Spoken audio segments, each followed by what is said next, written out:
السلام علیکم ورحمۃ اللہ وبرکاتہ۔ ایک سوال پوچھا گیا ہے، مفتی صاحب، جادو کے نقصانات کیا ہیں؟ کیسے پتہ چلتا ہے جادو ہے؟ اور جادو کا علاج کیا ہے؟ جتنی بھی معلومات ہیں آپ بتا دیں۔ جواب فضیلت تو شیخ مفتی عبدالکبیر حافظہ اللہ۔ اور مزید ویڈیوز کے لیے ہمارے چینل توحید اسلامک ٹی وی کو سبسکرائب لازمی کریں۔ جزاک اللہ۔ میری بہن، سارے کے سارے معلومات ایک ہی مجلس میں آپ کو فراہم ہم نہیں کر سکتے۔ ہاں، جتنی باتیں ہو سکتی ہے میں کچھ آپ کو بتا دوں گا۔ دوسرا یہ کہ باتیں ایک ہی مجلس میں سارے یاد نہیں آ رہے ہوتے۔ جب سامنے مسئلہ ہو تو ساتھ ہی آپ کو ہم بتا سکتے ہیں، لیکن یہ نہیں ہوتا کہ ساری باتیں، اگر آپ نے میری ساری باتیں سننی ہے، سارے انفارمیشن آپ نے مجھ سے لینے کا شوق ہے آپ کا، تو وہ آپ یہ سارے سوال جواب جو چل رہے ہیں سارے سن لیا کریں۔ باقی بات یہ ہے کہ جادو کے اثرات بہت زیادہ ہوتے ہیں، لیکن قرآن کے حدیث کے دعاؤں میں شرعیہ رقیہ کے آگے اس کی کوئی حیثیت نہیں۔ جس کا بندے کا صحیح عقیدہ ہو اور صحیح اس کا علاج کر رہا ہو قرآن سے، احادیث نبوی سے، معصور دعاؤں سے، مسنون دعاؤں سے، تو اس کی کوئی حیثیت نہیں۔ اسی لیے اللہ تعالیٰ نے فرمایا وَلَا يُفْلِحُ السَّاحِرُ حَيْثُ أَتَىٰ۔ لیکن اس کے نقصانات بے شک ہیں۔ آپ نے کہیں دیکھا ہوگا کہ کبھی کسی پر کچھ ہو جاتا ہے، وہ شور شرابہ کرتا ہے، کہیں گالیاں دیتا ہے، کسی کو مارنے کی کوشش کرتا ہے، تو یہ عصیب میں بھی ہوتا ہے اور جادو میں بھی ہوتا ہے۔ تو ایک اثر، ایک نقصان، انفیکٹ جو آپ کہہ رہی ہو وہ سامنے نظر آ رہا ہے، اس کا کوئی انکار نہیں۔ اس کے علاوہ کبھی بیماریوں کی شکل اختیار کر کے اندر ہی بیماری بیٹھی ہوتی ہے، بندہ ڈاکٹروں کے پاس لے جا کے، ڈاکٹر کوئی کچھ کہے، کوئی کچھ کہے، کوئی کسی بیماری کا نام لے، اور آج کل جو ٹیسٹوں کا دور ہے، ٹیسٹ کروا کے بندے کو پیسوں کے اعتبار سے، مال کے اعتبار سے دیوالیے کر دیتے ہیں، اور پھر وہ بندہ آخر ایسے معالجین کے پاس جاتا ہے، اور معالجین جو ہے قرآن سنت اور شرعی دم کے نام سے بھی بڑے غلط قسم کے لوگ بیٹھے ہوئے ہیں۔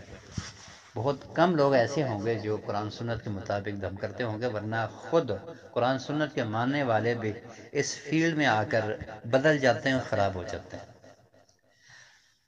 تو کہنے کا مطلب یہ ہے کہ آپ کو یہ بیماریاں، اس کی حقیقت مل تو جائیں گی، لیکن اس کے علاج کرنے والے اور صحیح طریقے سے آپ کو بتانے والے، آپ کو گائیڈ کرنے والے بہت کم ملیں گے۔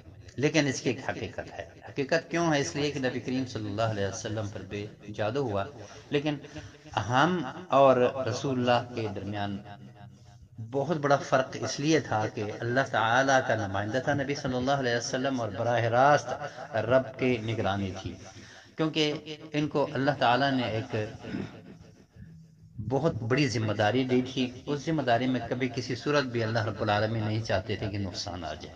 وَنُنَزِّلُ مِنَ الْقُرْآنِ مَا هُوَ شِفَاءٌ إِنَّا نَحْنُ نَزَّلْنَا الذِّكْرَ وَإِنَّا لَهُ لَحَافِظُونَ۔ اللہ نے کہا تھا کہ اللہ نے کہا ہے، اور اس وقت پہ اللہ کا ارادہ یہی تھا کہ میں نے یہ نازل کرنا اور اس کی حفاظت میں نے کرنا ہے، لہٰذا حفاظت اللہ کی ذمہ داری تھی اور اللہ کا وعدہ تھا۔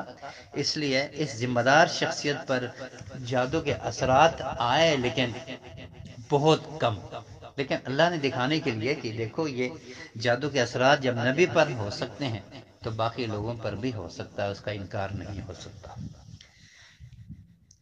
میں نے تین باتیں کی ہیں، ایک تو نبی صلی اللہ علیہ وسلم پر جادو ہوا اور کچھ اثرات سامنے آئے، اگرچہ اللہ تعالیٰ نے اس کو وحی پر اثر انداز نہیں ہونے دیا۔